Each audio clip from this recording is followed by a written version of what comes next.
잃어버린 영광, 한국을 다시 배운 나라들. 제2편 필리핀 편 시작하겠습니다. 아시아의 파리였던 나라, 한국을 보고 충격받다. 1960년대, 한국보다 3배는 부유했던 나라가 있습니다. 그 나라는 마닐라 중심에 유럽풍 건축물이 가득했고, 서울에서 온 유학생들도 그곳을 동경했습니다. 그런데 지금은 어떨까요? 그 나라의 공무원들이 대한민국을 바라보며 충격에 빠졌습니다. 행정, 치안, 교통, 도시계획까지 자신들이 한때 앞서 있던 나라가 지금은 완전히 다른 차원에 서 있다는 걸 직접 두 눈으로 확인한 것이죠. 필리핀, 한때 아시아의 파리로 불리던 이 나라는 지금 한국을 보고 새로운 길을 찾고 있습니다. 우리는 왜 멈췄고 한국은 어떻게 달릴 수 있었을까? 이 질문을 던진 그들이 마주한 대한민국의 진짜 모습, 그리고 그걸 본 뒤 어떤 결정을 내리게 되었는지 지금부터 함께 시청해 주시죠. 1960년대 한국의 3배 부자였던 나라. 어떻게 된 일이죠? 정말 이게 진짜 한국 맞나요? 마닐라 시청 상황실, 아침 8시. 책상 위엔 긴급히 출력된 위성사진과 보고서, 그리고 대한민국 서울시의 도시계획 자료가 펼쳐져 있었습니다. 저는 필리핀 지방정부개혁국 소속의 중간급 공무원 미겔 바예오입니다. 필리핀의 수도 행정정책을 총괄하는 부서 소속으로 일하고 있고, 그날 저는 사무실로 출근하자마자 제 상관인 다니엘 국장님께 호출을 받았습니다. 들어서자마자 국장님은 굳은 얼굴로 저를 보며 말했습니다. 미겔, 자네는 예전에 한국에 관심 많았지? 지금 준비하게 조사팀에 들어가야 하니까 급해. 놀란 저는 무슨 일인지 여쭙습니다. 그러자 국장님은 한 장의 인쇄물을 제게 보여주셨습니다. 보고서는 이렇게 시작되었어요. 2025년 아시아 도시행정지수 1위 대한민국 서울. 필리핀은 하위 25위권, 도시 치안 및 교통부문 평가 C등급. 국장님은 무겁게 말씀하셨습니다. 우리가 예전에 어떤 나라였는지 아는가? 1960년대 필리핀은 아시아의 파리였어. 마닐라의 유럽풍 거리와 예술이 넘쳐나던 시절 말이야. 그 말에 저는 순간 멈칫했습니다. 어렸을 때 아버지께 들은 적이 있었거든요. 아들아, 예전엔 한국 사람들이 우리나라로 유학도 오고 한국보다 우리가 훨씬 잘 살았단다. 하지만 저는 그 이야기를 그냥 옛날 이야기로만 들었습니다. 그런데 지금은 상황이 완전히 뒤바뀌었습니다. 국장님은 TV 화면을 가리켰습니다. TV 화면 속에는 한국의 행정 시스템과 도시 인프라를 다룬 다큐멘터리가 재생 중이었습니다. 출퇴근 시간에도 정시에 맞춰 안정적으로 운행되는 서울의 지하철. 대부분의 공공장소에서 무료 와이파이를 사용할 수 있는 도시 인프라. 범죄를 실시간으로 추적하고 CCTV를 통합 관리하는 스마트 치안센터. 국장님은 턱을 괴며 중얼거렸습니다. 우리는 왜 여기서 멈췄고 한국은 왜 저 멀리까지 간 거지? 그날 저녁 필리핀 중앙정부는 전 부처에 긴급 지시를 내렸습니다. 대한민국의 행정치안 도시개발 시스템 분석 착수. 그리고 다음 날 아침 저는 공식적으로 한국정책조사단에 편성되었습니다. 조사단은 총 12명, 저를 포함해 언론 담당 2명, 경찰청 실무진 4명, 시청 관계자 3명, 그리고 국장님이 총책임자로 참여하셨습니다.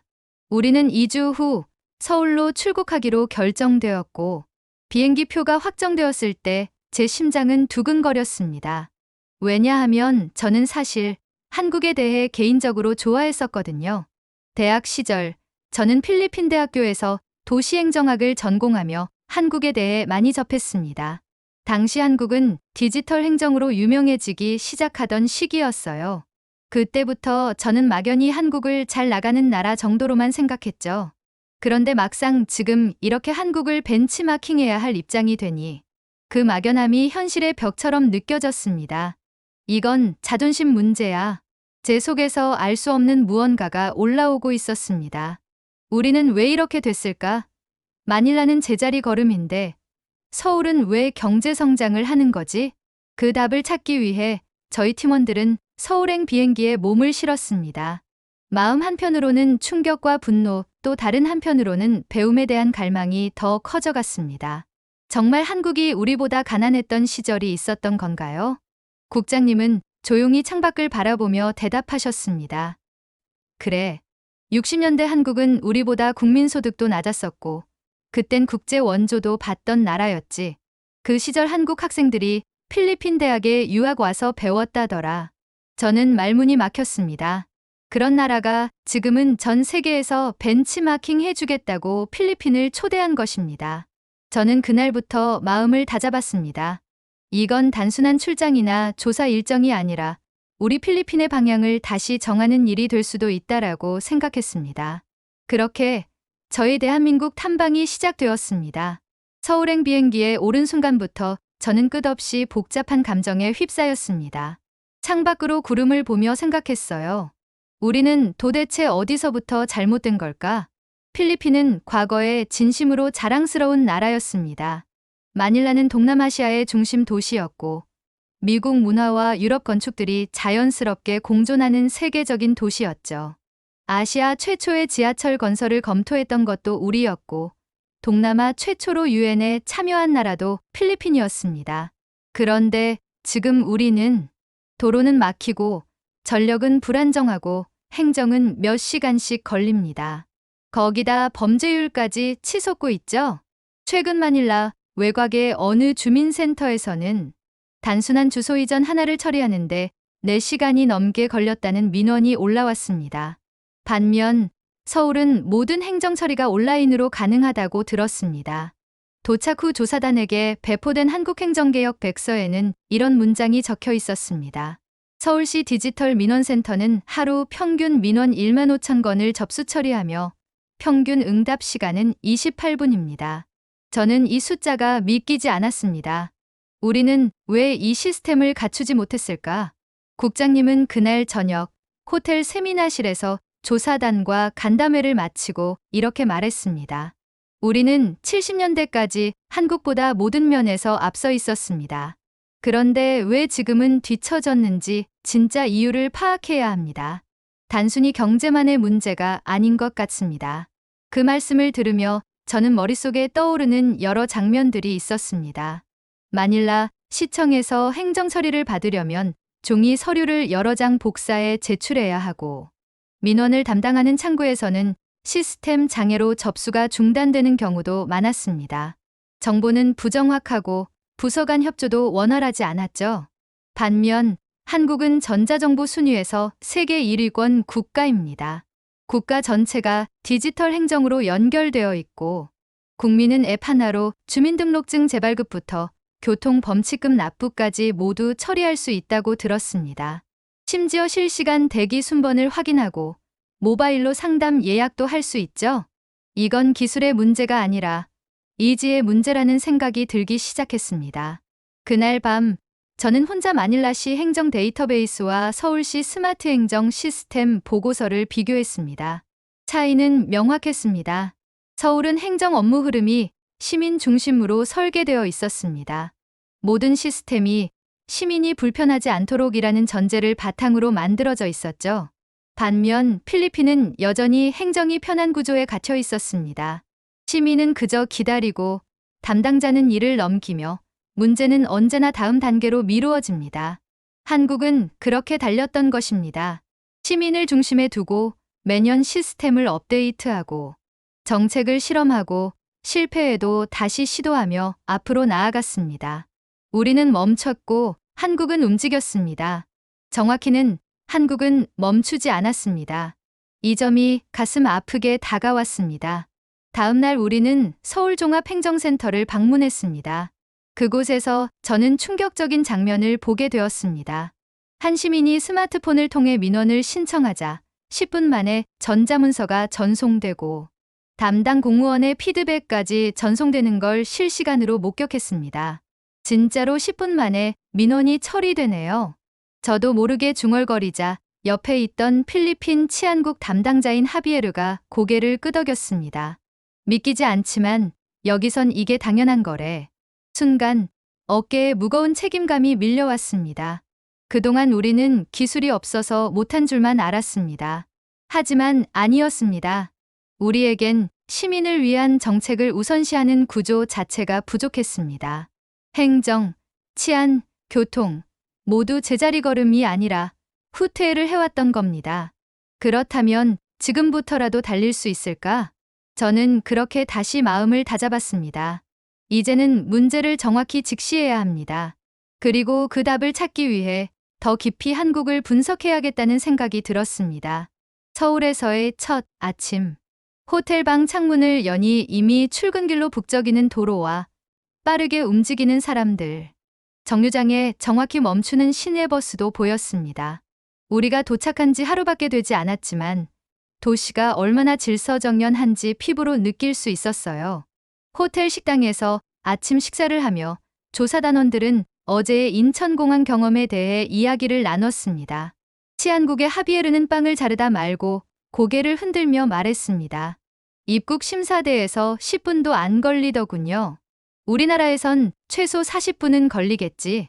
저는 고개를 끄덕이며 맞장구 쳤습니다. 공항 내 셔틀부터 통신 안내까지 잘 정돈되어 있었죠. 그런데 본격적인 시스템은 오늘부터겠네요. 국장님은 우리 테이블로 와서 일정을 정리해 주셨습니다. 오늘은 엄청 바쁠 거야. 서울도시교통공사 본사를 시작으로 민원센터, 그리고 스마트시티 통합관제센터까지 갈 거니까 다들 눈 크게 뜨고 잘 봐야 해. 우리는 전용 차량을 타고 서울 중심부로 이동했습니다. 첫 목적지는 서울도시교통공사였습니다. 서울의 지하철 운영 시스템을 직접 확인할 수 있는 자리였죠. 도착해서 본 관제센터 내부는 영화에서 보던 것과 비슷한 느낌이었습니다. 거대한 스크린에는 서울 전역의 지하철 노선이 실시간으로 표시되고 있었고 열차의 위치와 도착 예정 시간이 각 정거장별로 나타났습니다. 담당자는 우리를 보며 설명을 이어갔습니다. 이 화면은 서울 지하철 1호선부터 9호선을 포함한 전체 노선의 운행 상태를 실시간으로 보여줍니다. 열차 간격은 노선별로 상이하지만 대부분 혼잡 시간대 기준으로 23분 간격으로 조정되고 있습니다. 조사단원 마르코스가 조심스럽게 손을 들고 질문했습니다. 지금 보여주시는 저 혼잡도 수치는 어떻게 측정하는 건가요? 담당자는 웃으며 답했습니다. 역산의 승객 흐름 데이터를 기반으로 예측 알고리즘이 작동합니다.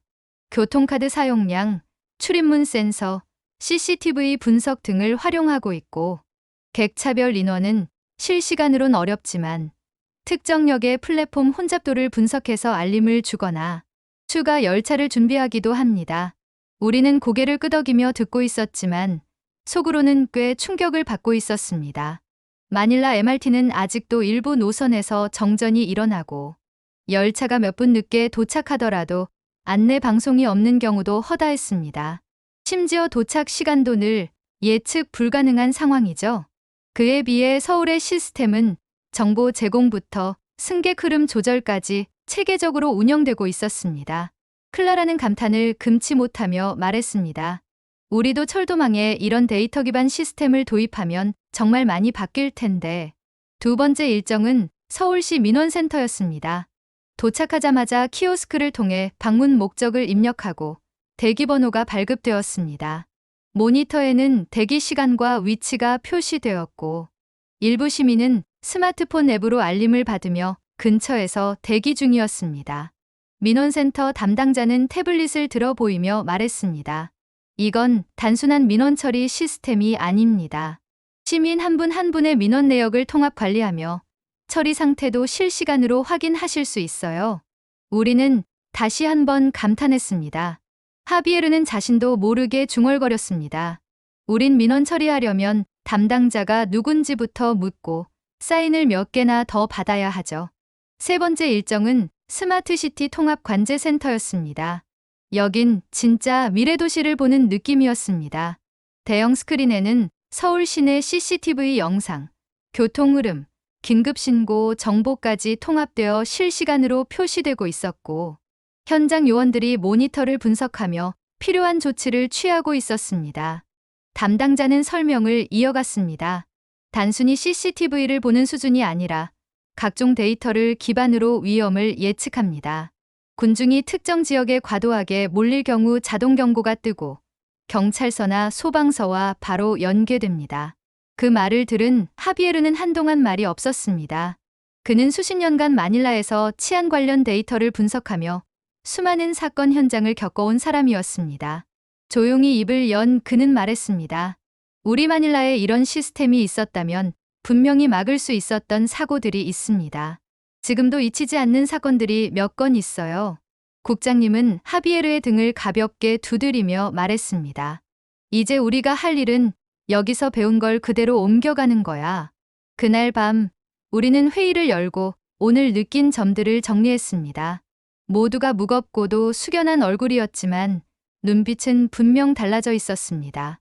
서울에서의 첫 현장 경험은 우리 각자의 한계를 분명히 보여준 동시에 우리가 갈 수 있는 미래도 보여주었습니다. 서울시 스마트 치안센터의 내부는 단순한 경찰 관제실이라기보다는 군사작전 지휘소 같이 보였습니다. 입구부터 신분 확인 절차가 철저했고 고급 보안 게이트를 통과해야 내부로 진입할 수 있었습니다. 센터에 들어서자 수십 개의 모니터가 벽면을 가득 메우고 있었고 서울 전역에서 수집된 CCTV와 교통, 비상신고 데이터가 실시간으로 분석되고 있었습니다. 담당 팀장은 설명을 이어갔습니다. 서울은 범죄 발생 이전에 예측하는 기술을 도입하고 있습니다. 예를 들어 특정 시간대 특정 지역에서 인파가 비정상적으로 증가하거나 특정 패턴의 움직임이 감지되면 자동으로 경고가 뜨고 대응팀이 출동하는 시스템입니다. 그 말에 우리 조사단은 숨을 삼켰습니다. 특히 하비에르는 필리핀 경찰청 수사정보국 소속으로 20년 넘게 범죄 데이터를 분석해온 전문가인 그가 물었습니다. 정말 실시간으로 범죄 가능성을 판단하고 예방까지 가능하다는 겁니까? 팀장은 고개를 끄덕이며 최근 사례 하나를 모니터에 띄웠습니다. 지난달 마포구 한 골목길에서 새벽 2시경 반복적으로 불규칙하게 돌아다니던 남성의 움직임을 감지해 즉시 관할 지구대에 통보했었습니다. 출동한 경찰이 대화를 시도한 결과 실제로 절도 목적의 접근이었음을 자백했습니다. 하비에르는 그 말을 듣고 고개를 끄덕였습니다.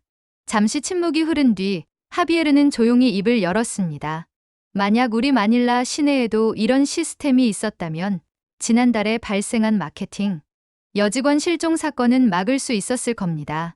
그의 목소리는 조금 떨리고 있었습니다.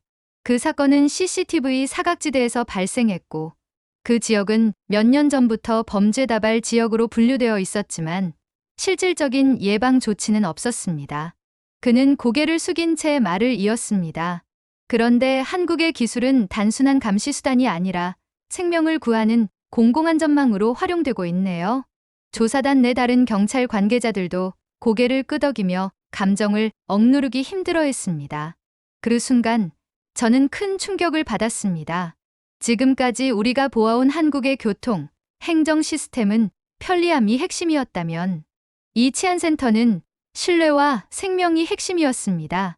서울의 치안은 사건이 일어난 후가 아니라 일어나기 전에 미리 움직이고 있었습니다. 필리핀의 대부분 경찰 시스템은 사건이 발생한 후 수습하는 데 집중되어 있는데 하지만 여기 서울은 전혀 달랐습니다. 시민이 걱정 없이 거리를 걸을 수 있도록 도시가 먼저 움직이고 있었습니다. 팀장은 이어서 설명을 계속했습니다. 센터는 서울시 전역의 통합 데이터를 활용해서 경찰뿐 아니라 소방, 구조, 의료기관과도 실시간으로 연결되어 있습니다. 범죄뿐만 아니라 재난이나 구조 상황도 즉시 대응 가능합니다. 하비에르는 잠시 머리를 감싸준 채 말했습니다. 한국엔 우리가 놓친 미래가 있네요. 그 미래가 지금 여기에서 이미 현실이 되었어요. 저는 그의 말을 들으며 심장이 두근거렸습니다. 실제로 서울 도심의 골목길 하나하나까지 데이터 기반으로 분석되어 있었고 범죄 위험도가 높은 지역엔 인공지능 분석과 연계한 순찰 로봇까지 시범 도입 중이었습니다. 필리핀의 경찰 예산이 더 부족한 건 사실입니다. 하지만 문제는 예산이 아니라 시스템과 정책 우선순위였습니다. 그래서 필리핀에서 치안은 늘 뒷순위였죠. 하지만 한국은 시민의 안전을 가장 먼저 생각했고, 그게 모든 행정의 중심이 되어 있었습니다. 그날 저녁, 하비에르는 조사단 회의에서 이렇게 말했습니다. 우리 경찰청이 한국 시스템을 모니터링하며 배워야 할 건 단순한 기술이 아닙니다. 시민을 대하는 철학입니다. 안전이라는 건 단지 범죄를 막는 게 아니라 시민이 마음 놓고 숨 쉴 수 있도록 하는 거예요. 그 말을 들은 국장님은 고개를 끄덕이며 말씀하셨습니다. 맞아. 지금 우리가 보는 한국은 우리가 앞으로 나아가야 할 미래지. 지금까지의 필리핀은 그냥 멈춰 있었던 거야. 그날 밤 저는 호텔 방 창문을 열었습니다. 서울의 밤은 조용하고 평화로웠습니다. 거리에는 여성 혼자 걷는 모습도 자연스러웠고, 아이들이 자전거를 타며 돌아다니는 모습도 보였습니다. 문득 저희 가족이 사는 마닐라 외곽의 동네가 떠올랐습니다. 밤 10시만 되어도 아무도 길거리에 없고 외출은 위험하다는 경고 문자만 반복되는 곳. 그 차이가 너무도 명확하게 가슴 깊이 다가왔습니다. 이건 단순한 발전이 아니고 이건 사람을 위한 발전이야. 우리는 이 미래를 놓쳤습니다. 하지만 지금이라도 따라잡을 수 있을까요? 아니, 따라잡아야만 합니다. 서울에서의 마지막 날밤, 호텔 세미나실. 우리 조사단은 5박 6일간의 일정을 마무리하며 하나의 문서를 작성하고 있었습니다. 제목은 간단했습니다. 대한민국 도시 행정치안 시스템 사례 분석 보고서. 보고서 초안을 작성한 건 저였지만 그 안에 담긴 감정과 절박함은 조사단 모두의 것이었습니다. 우리는 하루하루 서울에서 보고, 듣고, 느낀 것을 빠짐없이 정리했습니다. 기술이 중심이 아니라 사람이 중심이다. 행정은 늦어도 된다는 전제가 없었다. 도시는 질서와 신뢰로 움직이고 있었다. 보고서의 첫 문장은 이렇게 시작됩니다. 필리핀은 한국보다 더 부유했던 시절이 있었다. 그러나 지금 우리는 한국을 통해 우리가 놓친 시간을 되돌아보게 되었다. 우리는 이 보고서를 들고 귀국했습니다. 마닐라 공항에 도착한 날, 저는 서울에서 느꼈던 공기와는 전혀 다른 습기와 혼란 속에 다시 익숙해져야 했습니다. 도로는 여전히 막혀 있었고, 공항 대합실은 사람들로 붐볐으며, 정보 안내판은 제대로 작동하지 않고 있었습니다. 피곤했지만 우리에겐 더 중요한 일정이 기다리고 있었습니다. 마닐라 시청 브리핑룸. 보고서를 들고 시청 고위 관계자들 앞에 섰습니다. 저와 국장님, 하비에르, 마르코스, 클라라까지 우리는 각자의 경험을 나누며 서울에서 본 모든 것을 하나하나 풀어냈습니다.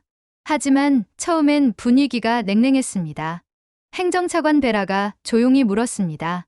서울이 그렇게까지 완벽한가요? 우리나라와 너무 단순 비교하는 건 아닌지. 그 말에 하비에르가 조용히 입을 열었습니다. 단순 비교가 아닙니다. 우리는 그곳에서 시민이 느끼는 신뢰라는 걸 보고 왔습니다. 거리에서 경찰을 보면 안심이 되는 사회, 민원을 제기하면 24시간 안에 답변이 오는 사회, 그런 시스템이 실제로 존재합니다. 저도 그 말에 덧붙였습니다. 한국은 시민을 불편하게 하지 않는 걸 행정의 기본 값으로 삼고 있었습니다. 우린 그 기본 값을 잊고 있었던 것 같고요. 회의실 안에 조용한 정적이 흘렀습니다. 베라 차관은 손에 들고 있던 보고서를 천천히 넘기며 아무 말 없이 몇 분을 읽었습니다. 그리고 마침내 고개를 들고 말했습니다.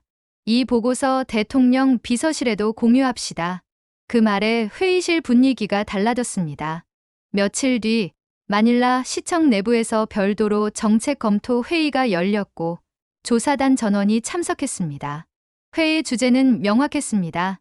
우리는 지금 무엇을 어떻게 바꿀 수 있는가? 이날 회의에는 각 부처 실무자들, 기술팀, 치안기획국 인사까지 참석해서 서울 사례에 대한 분석을 들었습니다. 그 자리에선 놀랍게도 필리핀에서 처음 보는 단어들이 언급되기 시작했습니다. 스마트 관제 시스템 도입 검토, 모바일 민원 플랫폼 시범 적용, 지하철 혼잡도 데이터 분석 구축안. 회의 막바지에는 시장 보좌관이 조용히 일어나 말했습니다. 이제는 더 이상 과거를 자랑할 수 없습니다. 한국은 우리가 선망했던 과거의 필리핀을 넘어서 지금은 우리가 따라가야 할 모델이 되었습니다. 그 순간 모두가 숙연해졌습니다. 그날 회의는 단순한 정보 공유가 아니었습니다. 그건 우리나라의 방향을 정하는 선언이기도 했습니다. 돌아가는 길, 차 안에서 국장님이 제게 말했습니다. 미겔, 우리가 해낸 거야. 보고서 한 장이 필리핀의 미래를 바꿨다고 해도 과언이 아니야. 저는 그 말에 대답하지 못했습니다. 감격 때문이기도 했고 책임감 때문이기도 했습니다. 정말 우리가 바꿀 수 있을까? 하지만 그 답은 이미 나와 있었는지도 모릅니다. 바로 보고서 소개, 한국식 행정 도입 결정. 며칠 뒤 마닐라 시청에서 이례적인 긴급 기자회견이 열렸습니다. 주요 언론사 기자들이 브리핑룸을 가득 메우고 현장 밖에는 생중계를 위한 방송 차량까지 줄지어 서 있었습니다. 저는 행사 운영팀 소속 공무원들과 함께 준비에 분주하게 뛰어다녔고 국장님은 단상 뒤에서 원고를 마지막까지 검토하고 계셨습니다. 그날 발표될 내용은 단순한 정책 변경이 아니었습니다. 필리핀 역사상 처음으로 해외 도시 모델을 본격적으로 국내 행정 시스템에 도입하겠다는 선언이었기 때문이었습니다. 오전 10시 정각, 마닐라 시장이 단상에 섰습니다. 그의 첫 마디는 짧고 강했습니다. 오늘 우리는 새로운 방향으로 나아갑니다. 기자들이 셔터를 누르며 집중했고 시장은 이어서 말했습니다. 필리핀은 한때 아시아의 자존심이었습니다. 그러나 지난 수십 년간 행정 시스템의 미비, 치안의 불안정, 교통 문제, 그리고 국민 불신 속에 제자리 걸음을 해왔습니다. 이 흐름을 끊기 위해 우리는 대한민국의 스마트 행정 치안도시 시스템을 일부 지역에 시범 도입하고 점차 확대해 나가기로 결정했습니다. 순간 브리핑룸이 술렁였습니다. 언론은 일제히 손을 들었고 시장은 준비된 대로 추가 내용을 발표했습니다. 1차 도입 지역은 마닐라 메트로 일부 구역입니다. 도입 항목은 디지털 민원 시스템, 스마트 CCTV 기반 치안 관제, 실시간 대중교통 정보 제공 플랫폼입니다. 서울특별시 및 대한민국 정부와의 기술 교류를 바탕으로 단계적 협력을 추진할 것입니다. 이 발표는 단순한 기술 수입이 아니었습니다. 정치적 부담도 행정적 리스크도 감수해야 하는 결정이었습니다. 브리핑 이후 시장실에서는 곧바로 내부 정책회의가 이어졌습니다. 서울에서 보고 배운 건 좋습니다만 우리 국민이 바로 받아들일 수 있을까요? 그래서 예산은 충분합니까? 한국 시스템을 그대로 복사해도 우리 사회에 맞지 않을 수 있습니다. 우려와 반론이 끊임없이 나왔지만 시장은 의외로 단호했습니다. 그래서 시범 도입부터 하자는 겁니다. 변화를 두려워하면 우리는 영원히 과거에 머물게 될 겁니다. 그 말에 분위기가 달라졌습니다. 국장님이 저를 돌아보며 조용히 웃으셨습니다. 자네 보고서가 여기까지 왔네, 미겔. 회의가 끝나고 저는 현관 앞에서 기자들과 마주쳤습니다. 정말 한국 시스템이 마닐라에 들어옵니까? 어디부터 바뀌게 되는 겁니까? 시민들은 변화에 준비되어 있나요? 저는 짧게 대답했습니다. 지금부터 준비하겠습니다. 바꾸는 것도 적응하는 것도 다 우리의 몫입니다. 그날 오후 SNS에는 관련 기사와 영상이 빠르게 퍼졌습니다. 한국식 치안 시스템 드디어 마닐라에 들어온다. 필리핀 한국 행정 모델 본격 수입 변화를 선택. 마닐라 시민들 기대 반 우려 반. 댓글에는 다양한 반응이 올라왔습니다. 한국처럼만 된다면 환영입니다. 기존 시스템보다 훨씬 낫겠죠? 세금이 줄줄 새지 않게만 해주세요.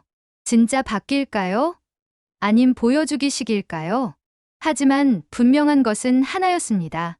필리핀이 처음으로 자신보다 앞선 나라를 인정하고 따라가기로 결정했다는 사실.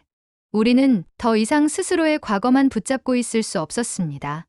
그날 밤 저는 서울 출장 때 찍었던 사진들을 다시 꺼내 보았습니다. 지하철 플랫폼에 정돈된 풍경, 키오스크에서 민원을 신청하던 시민들, CCTV를 분석하던 치안센터의 모습, 그리고 마지막 사진에는 서울의 어느 거리에서 밝게 웃으며 걸어가던 시민들의 모습이 있었습니다. 저는 그 사진을 바라보며 조용히 다짐했습니다. 이제 그 미래를 우리도 갖겠다. 변화는 아주 조용히 시작됐습니다. 처음엔 시민들도 언론도 별 기대를 하지 않았습니다. 너 보여주기식 개혁 아니야? 저런 시스템 도입해도 결국 멈추지 않겠어? 그런데 한 달 뒤 마닐라 메트로 일부 구청의 민원 창구 풍경이 바뀌기 시작했습니다. 구청 1층 로비에 설치된 디지털 키오스크와 전자대기 시스템. 이제는 종이 민원 서류를 들고 줄을 서던 풍경 대신 번호표를 뽑고 모바일 알림을 기다리는 시민들이 하나둘 생겨났습니다. 저는 실무 지원팀으로 현장 점검을 나갔고 시민 로사를 처음 만난 날을 아직도 기억합니다. 60대 후반의 그녀는 주민등록지 이전을 위해 방문했고 처음 보는 기계 앞에서 망설이고 있었습니다. 제가 좀 도와드릴까요? 이걸 제가 해야 하는 거죠? 저는 미소를 지으며 직접 화면을 보여드렸습니다. 여기 주소 변경 누르시고 주민번호 입력하시고요. 여기 인증번호까지 넣으면 바로 접수돼요. 그녀는 신기한 듯 고개를 끄덕이며 말을 잇지 못했습니다. 몇 분 후 그녀의 번호가 호명되었고 담당 공무원은 바로 민원 내용을 확인한 뒤 이렇게 말했습니다. 확인되었습니다. 변경 완료까지 이틀 정도 소요되고 문자로 결과가 전송될 거예요. 로사는 의자에 앉아 있다가 천천히 일어나며 저를 바라보았습니다. 이런 건 한국 같은 데서나 하는 줄 알았는데 우리가 정말 바뀌고 있는 거네요. 그 말은 단순한 놀라움 이상의 울림이었습니다. 우리가 바뀌고 있다. 다음으로 달라진 것은 교통정보 시스템이었습니다. 마닐라 시내의 주요 정류장에 실시간 버스 도착 정보 전광판이 설치되었고 스마트폰 앱으로 내 위치 기준 도착 시간을 확인할 수 있는 기능이 시범 운영을 시작했습니다. 출퇴근 시간, 시민들의 눈빛이 바뀌기 시작했습니다. 버스가 몇 분 뒤에 온다고? 이게 진짜야? 전엔 얼마나 기다려야 할지 몰라서 불안했는데 그 작은 변화는 시민들의 하루를 바꾸기 시작했습니다. 그리고 마지막은 치안 시스템이었습니다. 마닐라 외곽의 케손시티와 파시그 구에는 스마트 CCTV 관제센터가 시범 구축되었습니다. AI 영상 분석은 아직 초기 단계였지만 일단 상시 모니터링 시스템이 작동하고 있다는 것만으로도 범죄 억제 효과가 나타났습니다. 예전에는 신고가 접수되고도 30분 이상 출동이 지연되던 사건들이 이제는 5분 안에 현장 대응이 이뤄지는 사례가 늘어났습니다. 심야 시간대 여성 귀가 노선에는 순찰 패턴 강화가 시행되었고 시민단체에서는 요즘은 밤에 집에 가도 조금은 안심된다는 반응을 보이기 시작했습니다. 여전히 부족한 점도 많았습니다. 민원 키오스크가 고장 나기도 했고 버스 도착 정보는 교통체증에 따라 오차가 생기기도 했습니다. AI 분석 시스템은 인식 오류로 불필요한 경보를 울리기도 했고 하지만 그럼에도 불구하고 시민들은 예전과 뭔가 다르다고 말하기 시작했습니다. 그 변화의 가장 결정적인 장면은 시청 앞에서 열린 시민 포럼에서 나왔습니다. 한 중년 남성이 마이크를 잡고 말했습니다. 솔직히 말해서 처음엔 얼마나 바뀔지 전혀 기대 안 했습니다. 그런데 요즘은 시청에서 전화가 오네요. 제 민원이 어떻게 처리되고 있는지, 담당자가 누군지, 언제쯤 완료되는지 이런 건 정말 처음이었습니다. 박수가 터졌고 옆자리에 앉아있던 여성은 눈시울을 붉혔습니다. 이젠 우리가 진짜로 대접받는 느낌이에요. 저는 그 자리에 서서 그들의 이야기를 들으며 조용히 생각했습니다. 이건 그냥 시스템의 변화가 아니라 존중의 시작이구나. 마닐라 시청 안에서도 공무원들의 분위기가 변하고 있었습니다. 이전엔 보고서 하나 작성하는데 몇 시간씩 걸리고 부서 간 책임 떠넘기기가 일상이었지만 이제는 자동화된 시스템 안에서 업무 흐름이 명확하게 나뉘었고 책임 소재가 데이터로 기록되면서 모두가 조금 더 신중해졌습니다. 그리고 무엇보다 민원에 대한 태도가 달라졌습니다. 이전에는 귀찮은 일로 여기던 걸 이제는 내가 이 도시를 움직이는 사람 중 하나라는 자부심으로 바꾸기 시작했습니다. 국장님은 그 모습을 보며 제 어깨를 가볍게 두드리며 말씀하셨습니다. 이게 우리가 한국에서 보고 꿈꾸었던 변화야, 미겔. 아직 시작에 불과하지만 분명히 움직이고 있어. 맞습니다. 아직 완벽하지 않았지만 필리핀은 지금 분명히 움직이고 있었습니다. 한국 출장으로부터 반년이 흘렀습니다. 시간은 빠르게 지나갔지만 그 반년 동안 필리핀은 확실히 달라졌습니다. 마닐라 시청 1층 로비에 설치된 디지털 키오스크 앞엔 이제 줄이 늘어설 정도로 익숙한 풍경이 되었고, 앱으로 민원을 처리하는 시민의 수는 매달 증가했습니다. 교통 상황도 분명 달라졌습니다. 출퇴근 시간대에 버스 정류장 전광판을 보고 스마트폰으로 경로를 조정하는 직장인들, 불필요한 대기 시간을 줄이고 도착 시간을 예측할 수 있게 되면서 시민들의 일상이 조금씩 편안해졌습니다. 가장 인상 깊었던 변화는 도시 곳곳에서 들려오는 요즘 뭔가 바뀌었지 않아요? 라는 말이었습니다. 정책이 변화되었다는 건 정부가 공식적으로 공표하는 것 이상으로 시민이 체감하고 말하기 시작할 때 진짜 변화가 된다는 것을 처음으로 느꼈습니다. 그날은 금요일이었습니다. 시청 고위 간부들이 모두 모인 종합평가 보고회의가 열렸고, 저는 1차 시범 도입 성과 분석 발표자로 나섰습니다. 화면에는 다음과 같은 수치가 표시되었습니다. 민원 처리 속도 개선율 38%, 교통 민원 감소율 26%, 범죄 발생 건수 감소율 19% 시범 지역 기준. 발표가 끝나자 시장은 조용히 고개를 끄덕였습니다. 숫자가 전부는 아니지만 이건 시작을 증명하는 자료입니다. 그러고는 참모들을 돌아보며 이렇게 말했습니다. 우리는 이제 한국이 우리를 바라보던 1960년대의 시선으로 지금의 한국을 바라보고 있습니다. 부끄러워할 것이 아니라 본받고 따라가야 할 모델을 찾은 겁니다. 그 말은 참으로 상징적이었습니다. 예전에는 한국 사람들이 필리핀에 와서 공부하고 배웠습니다. 그러던 우리가 지금은 한국을 바라보며 배우고 있습니다. 하지만 그건 굴욕이 아니라 희망이었습니다. 우리는 스스로를 바꿀 수 있다는 가능성을 한국을 통해 본 것이고, 그 가능성은 이제 우리 손에 들어왔습니다. 그날 오후 서울시에서 한 통의 이메일이 도착했습니다. 마닐라의 변화를 응원합니다. 과거의 한국이 지금의 필리핀을 닮았다면 미래의 필리핀도 반드시 지금의 한국을 닮을 수 있습니다. 저는 이메일을 읽으며 잠시 가슴이 뜨거워졌습니다. 그 편지는 단순한 형식적 인사가 아니었습니다. 그건 한 시대를 앞서 달린 나라가 그 길을 따라오려는 또 다른 나라에게 건네는 진심 어린 격려였습니다. 그날 저녁 마닐라의 거리에서 바라본 노을은 유난히 붉었습니다.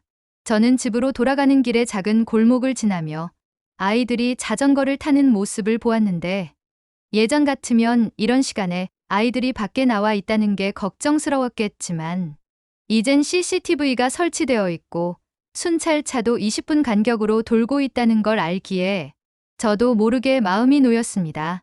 그리고 아이들을 보며 문득 이런 생각이 들었습니다. 이 아이들이 어른이 될 때쯤엔 필리핀은 어떤 모습일까? 아마도 더 이상 과거를 자랑하지 않아도 되는 나라, 더 이상 남을 부러워하지 않아도 되는 나라, 그리고 다시 누군가에게 존경받는 나라가 되어 있기를. 그날 국장님과 함께 시청 옥상에 올라 야경을 바라보며 조용히 이야기를 나눴습니다. 우린 이제 과거의 자존심이 아니라 미래의 방향으로 나아가야 합니다. 국장님은 고개를 끄덕이며 말씀하셨습니다. 그리고 그 미래는 한국이 우리에게 보여줬지. 맞습니다. 한국은 우리에게 미래의 모습을 보여준 나라였습니다. 그리고 우리는 지금 과거의 영광은 잊어버리고 그 미래를 다시 따라가기 시작한 나라가 됐습니다. 한때는 우리가 가르쳤던 나라 대한민국, 지금은 그 나라에게 다시 배우고 있습니다. 필리핀은 이제 과거의 영광이 아닌 대한민국이 보여준 미래를 따라가겠다고 선언한 것입니다. 단지 도시 시스템을 흉내낸 것이 아닙니다. 그들은 시민을 우선하는 행정, 사람을 중심에 둔 기술, 그리고 신뢰를 기반으로 한 사회의 힘을 눈으로 직접 확인했죠. 그리고 그걸 자신들의 방향으로 삼기로 한 것입니다. 이 이야기는 단지 필리핀만의 변화가 아닙니다. 어쩌면 우리 모두에게 필요한 질문일지도 모릅니다. 지금 우리는 어떤 미래를 향해 가고 있을까요?